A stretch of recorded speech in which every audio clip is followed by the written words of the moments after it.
আচ্ছা, এমন কি কেউ আছেন যিনি বলতে পারেন যে নিজের ভিডিও কখনো নিজের চ্যানেল থেকে দেখেননি?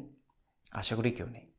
কারণ আমি জানি যে আমরা সকলেই, আপনি আমি সবাই, প্রত্যেকেই কখনো না কখনো আমাদের নিজেদের চ্যানেল থেকে নিজেদের ভিডিও দেখেছি। আসলে আমরা যখন নতুন নতুন ইউটিউব করা স্টার্ট করি, তখন এই ইউটিউবের এত বেশি গাইডলাইন্স বা পলিসি সম্পর্কে তো আমাদের এত নলেজ থাকে না। তো সেই সময় আমরা আমাদের চ্যানেলে কিছু ভিউজ বাড়ানোর জন্য বা কিছু ওয়াচ টাইম বাড়ানোর জন্য আমরা আমাদের বিভিন্ন ডিভাইস থেকে, মানে মোবাইল থেকে, ডেস্কটপ থেকে বা ল্যাপটপ থেকে আমাদের ভিডিও বারবার দেখা শুরু করি। কখনো কখনো আমরা মাল্টিপল ট্যাব ওপেন করে দিই, দিয়ে সেখান থেকে কিন্তু আমাদের ভিডিও বারবার চালাই যাতে কিছু ওয়াচ টাইম বেড়ে যায়। তো এরকম করে কিন্তু আমরা আমাদের নিজেদেরই ক্ষতি করি, নিজেদের পায়ে কুড়ুল মারি। কিছু কিছু মানুষ তো এক স্টেপ ফার্দার এগিয়ে যায়, মানে তাদের চ্যানেলে মনিটাইজেশন অন হওয়ার পরেও তারা কিছু এক্সট্রা ইনকামের জন্য বা ইনকাম বাড়ানোর জন্য নিজেদের ডিভাইস থেকে নিজেদের ভিডিও দেখা শুরু করে। তো এটা তো আরও বেশি মারাত্মক, এটা আরও বেশি ক্ষতিকর। এটা পায়ে কুড়ুল মারা নয়, কুড়ুলে গিয়ে পা মারার মতো ব্যাপার স্যাপার। এটা খুবই ক্ষতিকর। তো এই ভিডিওতে আমরা সেসব ব্যাপারেই কথা বলবো। আমি একদম ক্লিয়ারলি বুঝিয়ে দেবো যে আপনি যদি আপনার চ্যানেলে এরকম করে থাকেন তো আপনার চ্যানেলে কী কী ক্ষতি হতে পারে। এবং এই ভিডিওটা শুধুমাত্র নতুনদের জন্য নয়, যারা ইউটিউব করছেন অনেক দিন ধরে অথচ এই ব্যাপারে কিছু জানেন না তাদের জন্য। সো নতুন পুরনো সবার জন্য।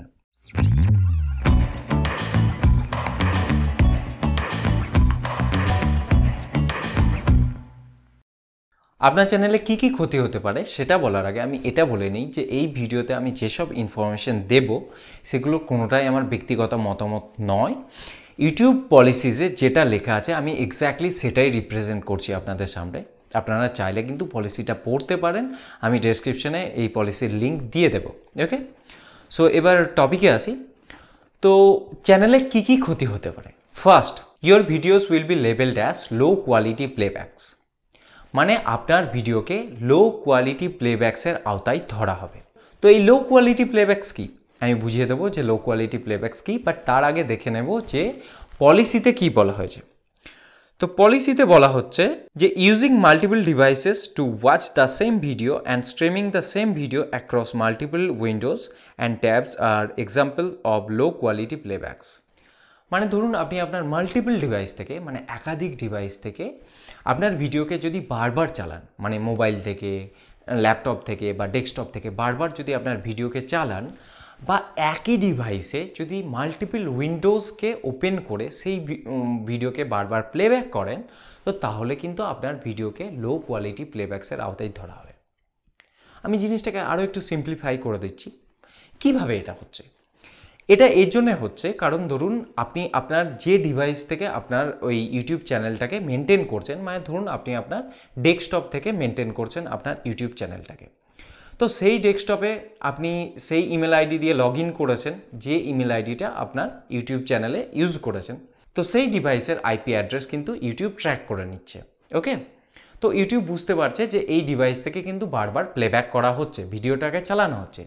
এছাড়াও আপনার যে বাকি ডিভাইসেস আছে, মানে মোবাইল আছে বা যে ল্যাপটপ আছে, সেখানেও আপনি কোনো না কোনো সময় কিন্তু আপনার যদি ওই ইমেল আইডি দিয়ে লগ ইন করেছিলেন, তাহলে কিন্তু সেই সময় ইউটিউব কিন্তু সেই আইপি অ্যাড্রেসটাকে ট্র্যাক করে নিয়েছিল। তো ইউটিউব কিন্তু সেটাও জানতে পারছে যে ওই ডিভাইসগুলো থেকেও যে প্লেব্যাকটা হচ্ছে, মানে ভিডিওটা চলছে, সেটাও কিন্তু আপনিই চালাচ্ছেন।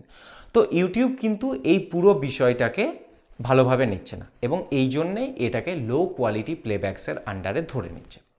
তো এই লো কোয়ালিটি প্লেব্যাক্স হলে আপনার চ্যানেলে কি হতে পারে সেটা কিন্তু আমরা এই নেক্সট যে পয়েন্ট আছে সেই পয়েন্টে বুঝতে পারবো।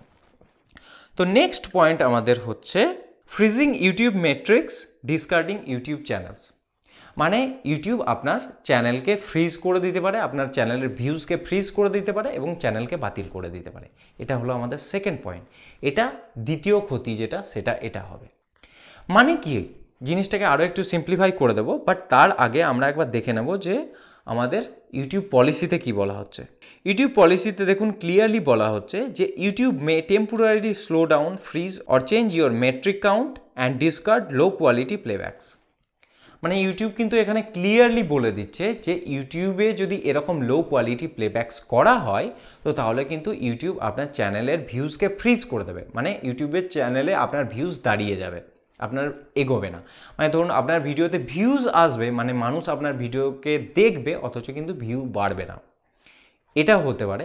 বা ইউটিউব কিন্তু আপনার চ্যানেলকে বাতিল করে দিতে পারে। বাতিল খুব কম ক্ষেত্রেই হয়, কিন্তু যদি আপনার চ্যানেলে ভিডিও ভিউজকে ফ্রিজ করে দেয়, ভিডিওর যদি ভিউজ এক জায়গায় দাঁড়িয়ে যায়, আপনার ভিডিওতে যদি ভিউজ না বাড়ে, তো তাহলে বাতিল করা আর না করা একই ব্যাপার, তাই না? এবং এই জিনিসটা আপনার একটা ভিডিওর ক্ষেত্রে হবে না, কিন্তু এরপর আপনি ওই চ্যানেলে যত ভিডিও লঞ্চ করবেন, যত ভিডিও আপলোড করবেন, সবগুলোর ক্ষেত্রেই তাই হবে। কিন্তু আপনি কিন্তু ভিডিওকে বারবার শেয়ার করবেন, অনেক মানুষ সেই ভিডিও দেখবে, অথচ ভিউজ বাড়বে না। এবং আপনি যে কটা শেয়ার করবেন সে কটা থেকেই কিন্তু ভিউজ আসবে। ইউটিউব কিন্তু অটোমেটিক্যালি আপনার ভিডিওকে আর প্রমোট করবে না, বা আপনার ভিডিওকে সাজেস্টেড ভিডিও লিস্টে পাঠাবে না। সো সাজেস্টেড ভিডিও লিস্টে যদি না পাঠায়, ইউটিউব যদি নিজে থেকে আপনার ভিডিওকে প্রমোট না করে, তো তাহলে কি করে আপনার ভিডিও র্যাঙ্ক করবে? কিভাবে আপনার ভিডিওতে ভিউজ আসবে? আপনিই বলুন, আসবে কি? আসবে না। সো ভিডিওর চ্যানেল বাতিল করে দেওয়া, বা বাতিল না করে যদি আপনার চ্যানেলকে ফ্রিজ করে দেয়, আপনার চ্যানেলের যদি ভিউজকে ফ্রিজ করে দেওয়া হয়, তাহলে একই ব্যাপার, এমন কিছু আলাদা নয় ব্যাপারটা। সো দুটোই সমান ভয়ঙ্কর জিনিস। সো এই দুটো হলো মেন পয়েন্ট, বা এই দুটো হলো মেন ক্ষতি যেটা আপনার সঙ্গে হতে পারে।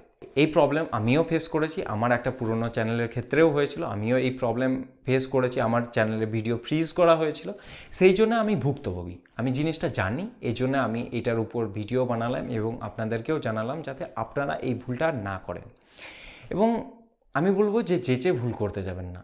যখন শুনলেন তখন এরপর থেকে কিন্তু এই জিনিসটা খেয়াল রাখবেন, আপনি নিজে করবেন না এবং কাউকে করতে দেবেন না, ওকে?